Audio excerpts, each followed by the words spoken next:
नमस्कार, स्वागत है आपका इंडिया न्यूज़ इन खबर में और मैं हूं मनोज कुमार। हमारे संविधान ने नागरिकों के लिए कुछ अधिकार सुनिश्चित किया है, लेकिन साथ ही दायित्वों में बांधा भी है।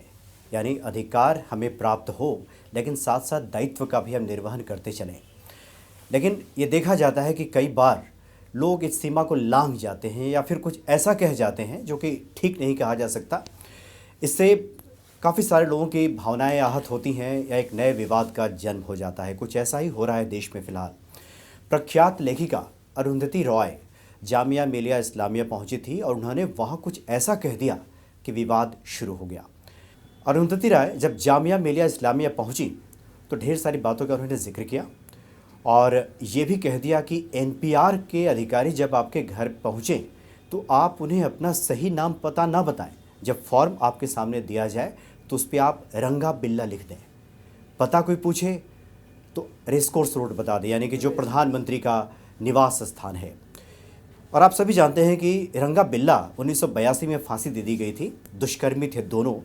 और इस तरह की बात उन्होंने की कि जब एनपीआर के अधिकारी आपसे जब नाम पूछें तो इस बात का आप जिक्र कर दें। दूसरी तरफ एक और बयान का हम जिक्र करेंगे। आर्मी चीफ हैं जनरल बिपिन रावत 31 दिसंबर को रिटायर हो रहे हैं और जो चीफ डिफेंस स्टाफ की रेस में सबसे आगे चल रहे हैं। उन्होंने कहा कि नेता का काम होता है जो समाज को दिशा दे। वो नेता नहीं हो सकता कि जो समाज को हिंसा की तरफ धकेले या लोगों को भड़काए। उसके बाद फिर विवाद शुरू हो गया। ओवैसी ने कह दिया कि उनको अपनी सीमा समझनी चाहिए, मर्यादा में रहना चाहिए। दिग्विजय सिंह ने कह दिया कि मैं आपकी बातों से सहमत तो हूँ, लेकिन उन लोगों का क्या जो सांप्रदायिक सौहार्द बिगाड़ते हैं। इस पर हम बातचीत करेंगे। हमारे साथ वरिष्ठ सहयोगी विद्याशंकर तिवारी जी हैं और इधर आशीष हैं और इधर राम जी हैं। सबसे पहले आप बताएं कि अरुंधति राय काफ़ी पढ़ी लिखी और समझदार लेखिका हैं, उनकी बातों में दम होता है, लेकिन ये क्या कह गई वो कि रंगा बिल्ला नाम लिख देना चाहिए एनपीआर के अधिकारी आए तो? देखिए, ये नकारात्मक राजनीति हो रही है। यानी कि कोई सकारात्मक काम भी हो तो उस पर नकारात्मक ही टिप्पणी करनी है। दरअसल हुआ क्या था पहले कि सीएए और एनआरसी को दोनों को क्लब किया गया, जो कि अभी एनआरसी आया ही नहीं था। और मान सकते हैं कि चूंकि गृह मंत्री अमित शाह ने संसद में बोला था तो सरकार की मंशा रही होगी, बट अब तो चूंकि प्रधानमंत्री ने ही अपने कदम पीछे हटा लिए तो अभी तो फिलहाल एनआरसी पे कोई चर्चा की बात नहीं है। अब हुआ क्या कि इसमें राजनीतिक दांव पे जो चला गया कि जब पीएम मोदी और गृह मंत्री अमित शाह ने देखा कि ये दांव उल्टा पड़ रहा है, लोग हिंसक हो रहे हैं, तो उन्होंने कहा कि हम ठीक है, हम एनपीआर लेकर के आते हैं। एनपीआर तो यूपीए के रिजिम में आया था। अब इस पे तो कांग्रेस विरोध कर नहीं पाएगी। ये भी एक राजनीतिक दांव, ठीक है। ये कांग्रेस विरोध नहीं कर पाएगी क्योंकि कांग्रेस ने शुरुआत की थी। और उसमें जो क्वेश्चंस होते हैं उसका फॉर्मेट बदला, उसका फॉर्मेट कर दिया एनआरसी की तरह। मतलब कि आपका नाम पता जो भी है वो है, आपके पेरेंट्स का नाम पता, डेट ऑफ बर्थ, उसके बाद सारी जानकारी, आधार कार्ड नंबर, ड्राइविंग लाइसेंस और जो जो हो सकता है सब उसमें मांगा गया है। उसमें एक कॉलम में ये भी है कि क्या आप भारत के नागरिक हैं, कहाँ के, पूरा पता देना है। और यदि आप भारत के नागरिक नहीं हैं तो किस देश के हैं, कहाँ के रहने वाले हैं, वगैरह वगैरह। तो अब इन लोगों को ये लगा कि वो हो, इन्होंने तो ऐसा राजनीतिक दाव चल दिया एनपीआर का कि हम तो विरोध भी नहीं कर पाएंगे और वो एनआरसी जैसा हो गया। तो अब उसकी खिलाफत शुरू हो गई। और खिलाफत में जैसे इधर से अति कभी की गई, बीजेपी की तरफ से भी की गई है, तो जब कभी की गई थी ठीक उसी तर्ज पे ये लोग 180 डिग्री बना करके और दूसरी तरफ खड़े हो गई। और अरुंधति राय कहने को एक्टिविस्ट हैं, लेकिन वो जो बयान देती है ना, उसमें आप सुनेंगे तो कई बार लगेगा क्या ये देश के ही लोग बात कर रहे हैं, क्या आग उगलती है। हाँ, आग उगलती है। और दिग्विजय सिंह के बारे में भी कुछ छुपा हुआ नहीं है। तो वो एक तरह से ना अब सीधे विरोध नहीं कर रहे हैं वो लोग एनपीआर का, लेकिन वो एनपीआर का विरोध ही कर रहे हैं कि नहीं, ये शुरू नहीं होना चाहिए, इसमें किसी तरह से डिस्प्यूट क्रिएट करो, किसी तरह से हंगामा क्रिएट करो। अब एक बात बताइए ना कि क्या देश के नागरिकों के बारे में ये कहा जाए कि एक ऐसा रजिस्टर होना चाहिए जिसमें देश के नागरिकों के बारे में पूरी जानकारी होनी चाहिए, इसमें क्या बुराई है? हाँ, पहले भी हुआ है और हमने देखा है कि उसमें एक वीडियो भी जारी किया है बीजेपी ने, चिदम्बरम साहब का। चिदम्बरम ने जब एनपीआर लॉन्च किया था तब का वो वीडियो है, ठीक है। देखिए हुआ क्या था, मैं थोड़ा सा आपको इतिहास में ले चलता हूँ। 1999 का जो कारगिल युद्ध हुआ था उसके बाद एक रिव्यू कमेटी बनाई गई थी और उसी रिव्यू कमेटी ने ये सिफारिश की थी कि ऐसे ऐसे एक रजिस्टर होना चाहिए, और बहुत सारे देशों में है ऐसे ऐसे एक रजिस्टर होना चाहिए जिससे अपने देश के निवासियों के बारे में ब्यौरा हो। और उसी कमेटी ने सीडीएस की भी सिफारिश की थी, जो अब गवर्नमेंट करने जा रही है, ठीक है। तो उसके आधार पे 2003 में अटल बिहारी वाजपेयी की सरकार जो है नागरिकता संशोधन अधिनियम 1955 में 14A जोड़ दिया था और ये कहा था जो उसके रूल्स बनाए थे उस रूल्स में इसका प्रोविजन किया था NPR और एक जो होता है NRIC, national register of Indian citizenship. अब उसको इन लोग NRC बोल रहे हैं। तो वो उसी के आधार पे 2010 में इन्होंने शुरू कर दिया। अब मोदी सरकार करे कि वही हम बना रहे हैं तो इनके पेट में दर्द होने लगा कि ये तो उसको छोड़ करके बस नाम बदल दिया, बाकी सब वही कर रहे हैं। मुझे नहीं लगता कि इसकी कोई विरोध की जरूरत है। अब दूसरी बात एक और कि आप देश के नागरिक हैं या यहाँ पे 6 महीने से रह रहे हैं या 6 महीने और आपका रहने का इरादा है, आपको जानकारी देने में क्या दिक्कत है? हाँ ना, सही बात है। चूंकि NRIC करके जो मनमोहन सिंह जी इस वक्त हुआ करते थे और राष्ट्रपति प्रतिभा पाटिल को वो पहला दिया भी गया था उनको NRIC का एक सर्टिफिकेट जो देते हुए। ये फोटो वायरल किया है। अरुंधति राय पे आते हैं, एक सवाल आपसे पूछते हैं। देखिए अरुंधति राय ने बहुत सारी बातों का जिक्र किया। अरुंधति राय का तो हो गया। अब बिपिन रावत जो आर्मी चीफ है, बिपिन रावत के बारे में हम पहले बात करते हैं, आगे फिर आपसे बात करते हैं। पहले देखिए उन्होंने इस बात का जिक्र किया कि जब हम यहाँ पे विरोध करते हैं सरकार का तो हम अर्बन नक्सली कहे जाते हैं, आदिवासी विरोध जब करते हैं तो वो माओवादी कहे जाते हैं, मुसलमान जब विरोध करता है तो आतंकवादी कहा जाता है। तो क्या ये माना जाए कि ये गुस्से से निकली हुई बात थी कि उन्होंने कह दिया कि रंगा बिल्ला लिख दो अब, या फिर ये माना जाए कि अरुंधति राय जैसे ही लेखिका सोच समझ के सब बातें कह रही हैं? नहीं, देखिए गुस्से में कही हुई बात तो नहीं है, ये सब प्री प्लान्ड है। आप अभी जो स्टोरी कर रहे थे उसमें आप मुर्शिदाबाद से लेकर के और साउथ तक चले जाइए, जो कुछ भी हिंसा की घटनाएं हुई है इस CAA को लेकर के, आप पाएंगे कि 90% केसेज में जो है प्री प्लान्ड है, ठीक है। इसमें PFI और सिमी के लोग शामिल हैं, ठीक। तो अब ये सोचना पड़ेगा कि जहाँ पे सिर्फ ये एक ही चीज का गुस्सा नहीं है, बात बहुत क्लियर से 370, राम मंदिर, 3 तलाक, उसको लेकर के ये लोग जो कुछ बोल नहीं पाए या परिस्थितियों ने बोलने नहीं दिया, वो फ्रस्ट्रेशन, वो डिप्रेशन अंदर है। और उसी वो अब जो CAA और NRC के बहाने अभिव्यक्त हो रही है और उसमें राजनीतिक दल अपनी राजनीति कर रही है। भूल जा रहे हैं कि राजनीति करने के लिए और बहुत सारी चीजें आप राजनीति कर लीजिएगा, बट कम से कम इससे सिटीजनशिप वाले पे तो हर देश को सख्त होना चाहिए। क्या ये घुसपैठियों का देश बनेगा? नहीं, उस पर तो क्लियर बिल्कुल होना चाहिए। अच्छा आशीष साहब ये बताएं कि देखिए शिवराज सिंह चौहान ने भी ट्वीट किया अरुंधति राय के उस बयान के बाद और कहा कि कम से कम अरुंधति राय ने अपना नाम तो बता ही दिया है, क्योंकि उन्होंने कहा था कि जो भी फॉर्म आए तो रंगा बिल्ला लिखना है। अब आप ये बताएं कि इस तरह का बयान दे करके क्या वाकई जामिया मिलिया या फिर उसके माहौल को बिगाड़ने की कोशिश नहीं कर रही है अरुंधति राय? देखिए जमीनी हकीकत अगर आपको मैं जामिया मिलिया का आप जिक्र कर रहे हैं और 15 दिसंबर जो गया है, आपने देखा क्या क्या हुआ वहाँ। उसके बाद से मैं खुद अपने घर के इलाके से आता हूँ, वो रोड बंद है, तो जो रास्ता मुझे 30 मिनट में तय करना होता था आज वो 1.5 घंटे से लग रहा है मेट्रो से। तो आप समस्या समझ सकते हैं कितनी आ रही है आम जनता को। और दूसरी बात अगर बयान पर चल कर आए सर, तो जैसा कि तिवारी सर ने कहा कि ये कोई पहला मौका नहीं है कि अरुंधति राय ने ऐसा बयान दिया है, इससे पहले भी कई बार दिए उन्होंने ऐसे बयान। लेकिन यहाँ आप कह रही हैं कि जब फॉर्म सामने आए तो रंगा बिल्ला लिख दें।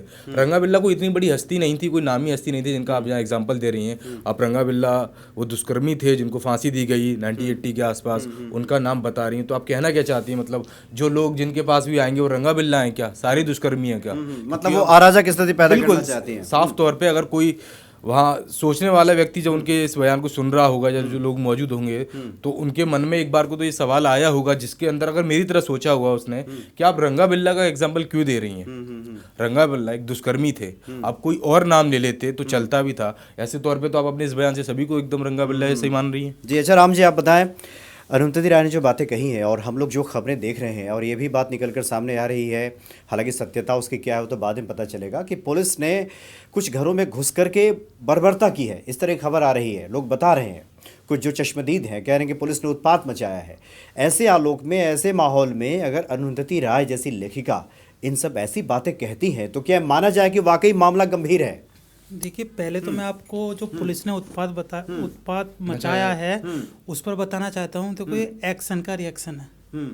जब लोग पुलिस वालों को मारेंगे तो पुलिस वाले भी यही काम करेंगे। अब तो बड़ा गड़बड़ है, पुलिस लोगों के घर में घुस करके मुसलमानों के तोड़े फोड़ मचाएगी तब वो का वो एक्शन का रिएक्शन है, जब बिल्कुल हद से देखिए, जब स्थिति बर्दाश्त हो आपने जाती नहीं रही, है उसके बाद तो बिल्कुल फिर माहौल ये बदल रहा है। ये उन्होंने किया। मतलब वैसे ऐसा ये हो रहा है? हाँ, ऐसा हो रहा है, ये गलत है। लेकिन क्या करें, जब लोग ही उनको आपने वीडियो देखा होगा जो वायरल हो रहे हैं, किस तरीके से ईंटों से मारा जा रहा है पुलिस वालों को, तो पुलिस वाले क्या करें, गुस्से में तो कोई भी कुछ कर सकता है। ये तो बड़ी है, लेकिन हद हो जाएगी। कानून पुलिस भी छोड़ दे, उपद्रवी तो देखिए, खैर सारे छोड़ ही पुलिस चुके वाले हैं। ऐसे नहीं है, सारे पुलिस वाले नहीं है, कुछ पुलिस वालों ने ऐसा किया है जो वीडियो में दिखाया। ये अभी जांच का विषय है, क्या ये सही है या गलत है। अब बात करते हैं हम अरुंधति राय की, जो उन्होंने रंगा बिल्ला का एग्जाम्पल दिया है, वो मुझे लगता है कि उन्होंने एक हंसी मजाक में बोल दिया है, कोई ऐसा इंटेंशन नहीं था कि रंगा बिल्ला को, क्योंकि रंगा बिल्ला एक मैं तो जब से सुनता आया हूँ एक हंसी के पात्र ही है वो रंगा बिल्ला, भले ही वो फांसी दी गई हो उन्हें दुष्कर्म के उसमें, लेकिन रंगा बिल्ला कोई इतना बड़ा वो नहीं है जिसका वो देंगे। तो उन्होंने एक वैसी हंसी के उसमें बोल दिया होगा। सरकारी एजेंसियां आपके घर पे आए और आप उसको अपना सही नाम न बताएं, देखिए, ये तो आप अराजक स्थिति पैदा कर रही हैं। देखो, ये वो उन्होंने गलत किया है। आप सीए का विरोध कर रहे हैं, ठीक है, आप एनआरसी का विरोध कर रहे हैं, वो समझ में आता है, लेकिन अगर आप एनपीआर का विरोध कर रहे हैं, वो समझ से बाहर है। अब सरकार कोई भी ऐसा एक्ट लाए या कोई भी ऐसी चीज लाए जिससे सभी नागरिकों का ब्यौरा एक रजिस्टर में हम रख सकें, आप उसका भी विरोध कर रहे हैं, तो वो चीज गलत है। अरुंधति राय ये भी कह रही हैं कि एनआरसी लागू करने की जो पहला कदम है ना, ये एनपीआर है। एक बड़ा ही आजकल सोशल मीडिया पे एक कार्टून चल रहा है जिसमें एक छन्नी दिखाई गई है कि कुछ लोगों को एनपीआर में छान लिया गया है, कुछ लोगों को एनआरसी में छान लिया जाएगा, और जो बचे हुए लोग होंगे वो डिटेंशन सेंटर में डाल दिया जाएगा, और जो कुछ बच जाएंगे वो सिटीजन यहाँ कहलाएंगे। देखिए, दोनों प्रोसेस बिल्कुल डिफरेंट है। एनपीआर में क्या होगा, आपका जो ब्यौरा है, आपके आधार कार्ड हो, आपका वोटर आईडी कार्ड हो, राशन कार्ड हो, आपका लाइसेंस हो, आपको जो भी आपका आइडेंटिटी कार्ड हो वो दिखाना है, और रजिस्टर में आप दर्ज हो जाएंगे कि हाँ आप इंडियन सिटीजन हो। आपका जो दूसरा आपका एनआरसी है वो अलग चीज है, वो घुसपैठियों को बाहर करने का प्रोसेस है। ये इंडियन सिटीजन को एक रजिस्टर में मेंशन करने का प्रोसेस है। तो बिल्कुल दोनों अगर इनको पॉलिटिकल पार्टी पॉलिटिसाइज करती हैं, इस पर राजनीति करती हैं, तो ये निंदनीय है, बिल्कुल निंदनीय है, ये स्वीकार नहीं कर सकते हम। देखिए, लोग आरोप ये लगा रहे हैं कि देखिए तकनीक से ज़्यादा लोग मंशा पे सवाल खड़े करते हैं कि जो गवर्नमेंट है अभी फिलहाल और उसकी जो मंशा है, हो सकता है कि भेदभाव करे, इसलिए शायद ये बावेला खड़ा किया जा रहा है। एनपीआर क्लियर है, एनपीआर पर सरकार की ऐसी कोई मंशा नहीं है कि किसी को बाहर किया जाएगा। एनपीआर का मतलब है आप किसी रजिस्टर में इंडियन नागरिक को मेंशन कर रहे हैं कि हाँ ये इस देश का नागरिक है। एनपीआर का सिंपल इतना सा फंडा। चले, विपिन रावत की हम बात कर लेते हैं, रिटायर होने वाले हैं। क्या ये माना जाए कि अभी सही राजनीतिक बोल है क्या? जैसे हालांकि भाषण देने गए थे कहीं किसी कार्यक्रम में, उन्होंने कह दिया कि नेताओं को अपनी दिशा समझनी चाहिए, जो लोग भड़काते हैं वो नेता नहीं हो सकते। ओवैसी बड़े नाराज हो गए।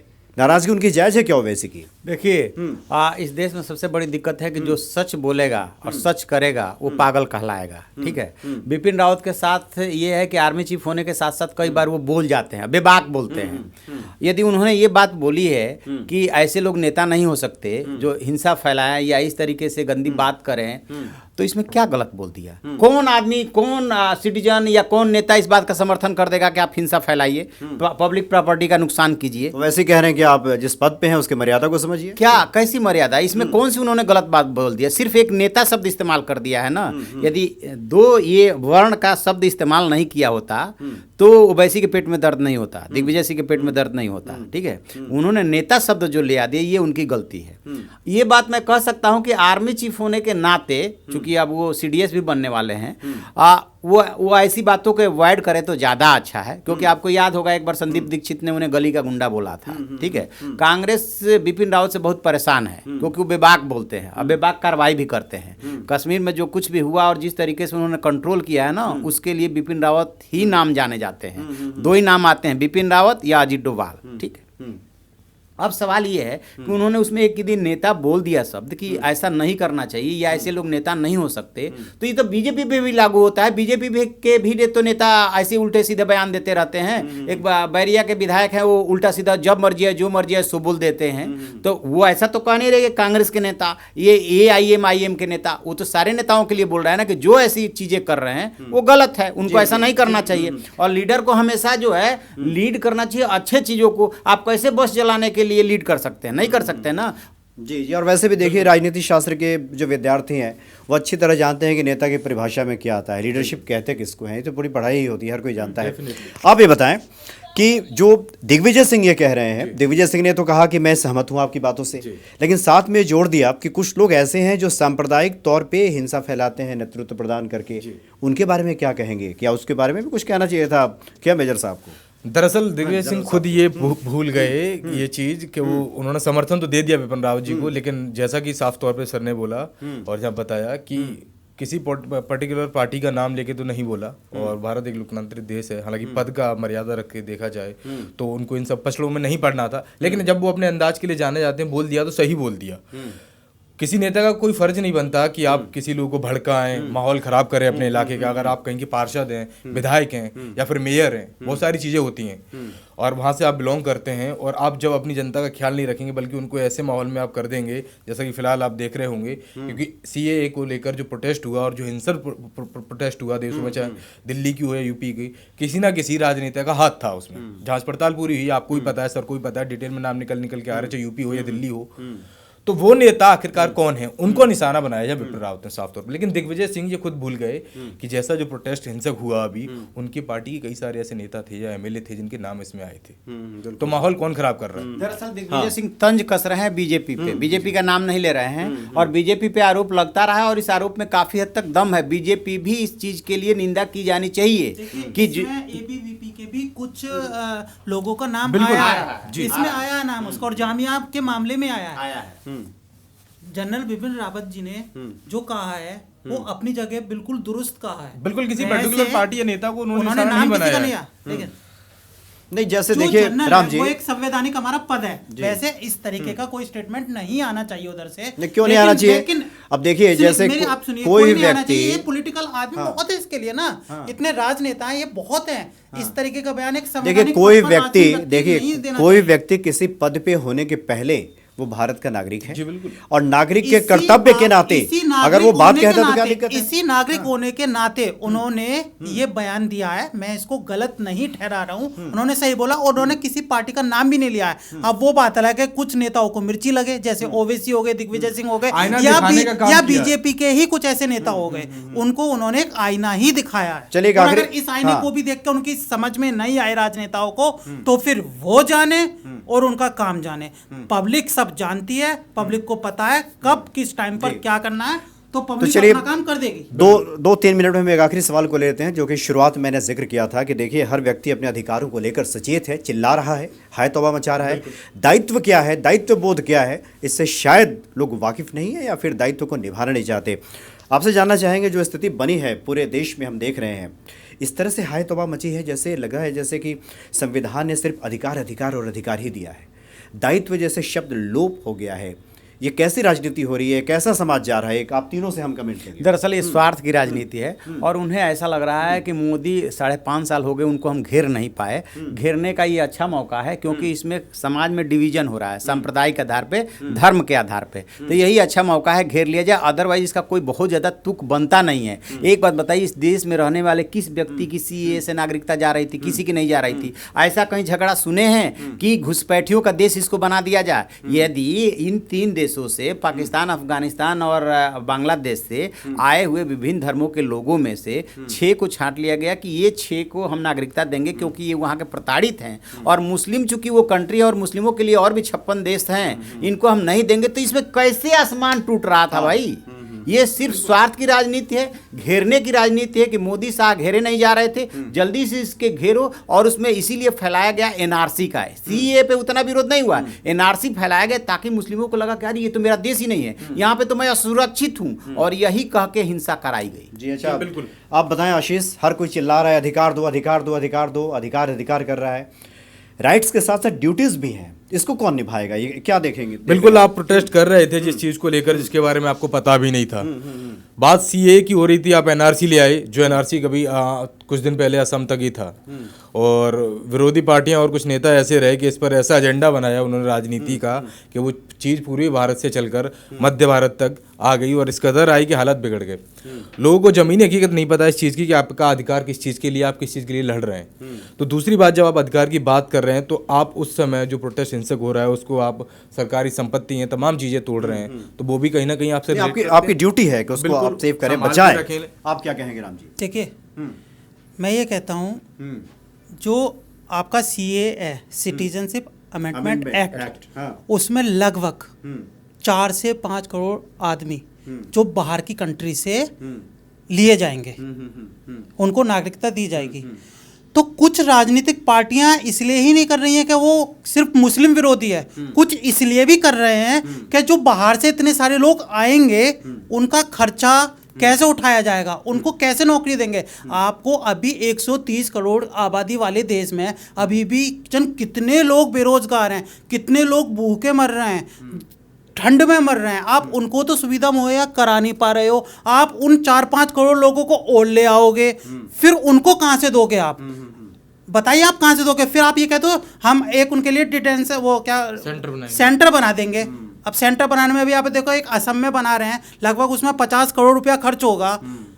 आपका जीएसटी से कलेक्शन 1 करोड़ रुपए के समथिंग आ रहा है मंथ का, जिसमें से 50 करोड़ रुपए आपने उसमें लगा दिया, तो टैक्स का आधा पैसा तो आपने उसमें लगा दिया। तो जो 130 करोड़ का राइट है उस पैसे पर, उस पैसे का तो यहाँ मिसयूज हो जाएगा ना। मतलब आप हमारे ऊपर, एक घर में हम 5 आदमी हैं और हमारे घर में आप 4 आदमियों को ले आओ, नहीं वो ठीक है, हमारे घर का तो खर्चा बढ़ जाएगा। आपका तो कुछ देखिए, आपका तर्क ठीक है, लेकिन सरकार चूंकि मुस्लिम विरोधी नहीं, सरकार के पास अन्य जो कार्य होते हैं ना, उस पर भी समुचित रूप से सब पे ध्यान देने की आवश्यकता होती है। फैक्ट एंड फिगर मैं ठीक करना चाहता हूँ। जीएसटी का इन्होंने जिक्र किया, वो 1 लाख करोड़ है।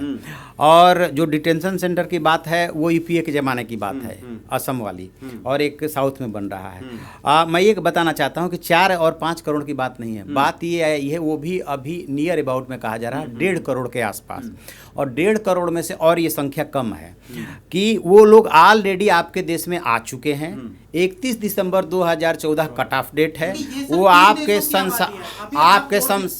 और देशों को मिलाओगे तो वो लगभग इतनी बैठ जाएगी। तो और देशों को मिला ही कर रहे हैं। 3 के अलावा और भी, अगर और भी तो रिफ्यूजी हैं, और भी तो आ सकते हैं। अभी तो आपने 3 की बात की है, आगे आप और भी ले सकते हैं। आप श्रीलंका से भी ले सकते हैं। श्रीलंका में तो भी देखिए, अलग अलग बातें होती हैं। जैसे अगर कोई स्वास्थ्य की बात करे और कोई कहे कि आप स्वास्थ्य क्यों करते हैं, सड़क कौन बनाएगा? 1 करोड़ की बात करते हैं, लेकिन जो 1 करोड़ लोग आएगा तो उसका बर्डन तो टैक्स पेयर, हमारे जैसे टैक्स पेयर पे पड़ेगा ना। वही बात आगे कंप्लीट कर रहा था। वो ऑलरेडी आ चुके हैं, आपके देश के संसाधनों का वो इस्तेमाल कर रहे हैं। बेशक वो झुग्गी में रह रहे हो, बेशक उनके बच्चे सरकारी स्कूल में जा रहे हो, बेशक उनके बच्चे सरकारी अस्पताल में इलाज करा रहे हो, लेकिन ऑलरेडी आपके संसाधनों का वो यूज कर रहे हैं। एक कांग्रेस नेता ने अभी जो फिगर जारी किया था उसमें ये कहा था कि 35,000 लोगों को नागरिकता देने के लिए इतने बड़े एक्ट में संशोधन करने की क्या जरूरत थी। इसलिए मैं उसको कंट्राडिक्ट कर रहा था कि ये इतनी संख्या नहीं है, ये संख्या बहुत छोटी है।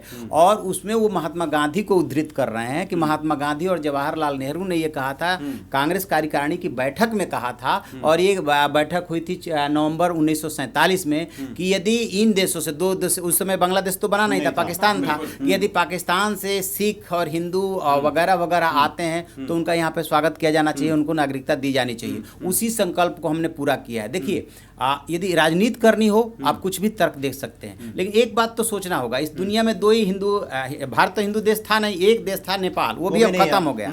भारत में मान लीजिए कि 100 करोड़ के आसपास हिंदू है, तो आखिरकार खोज खबर हिंदुओं की पूरी दुनिया में कौन लेगा? सही बात, बिल्कुल बिल्कुल।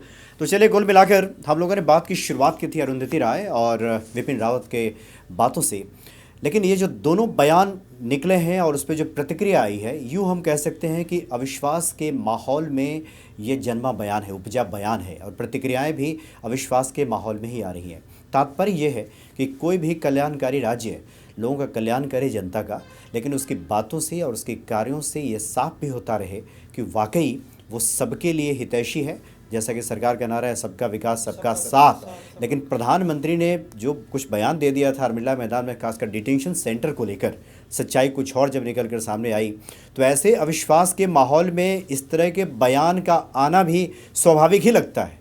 तो इसलिए इन सब बयानों से ही बचने की आवश्यकता है, और ख़ास करके सरकारी स्तर पर भी जब तक एक विश्वास का माहौल नहीं बनेगा तो शायद इस तरह के बयान भी हमें देखने सुनने को मिलता रहेगा। चलिए, मैं यहाँ पर एक बात और कहना चाहूँगा कि जब हमारा संविधान बना था तो संविधान में साफ साफ लिखा हुआ है कि धर्म के आधार पर आप कोई एक्ट नहीं बना सकते हो, लेकिन ये एक्ट तो धर्म के आधार भी बनना है। गैर मुस्लिम को आप नहीं, सरकार का ये तर्क है कि जो भारत के नागरिक हैं उनके लिए नहीं है, जो बाहर से लोग आ रहे हैं भारत के नागरिकों के लिए तो धर्म के आधार पर ही ना एक्ट, ये जो एक्ट ये सरकार का तर्क मैंने बताया आपको कि जो बाहर से, सरकार का एक और तर्क है, इसमें सुप्रीम कोर्ट का फैसला भी है।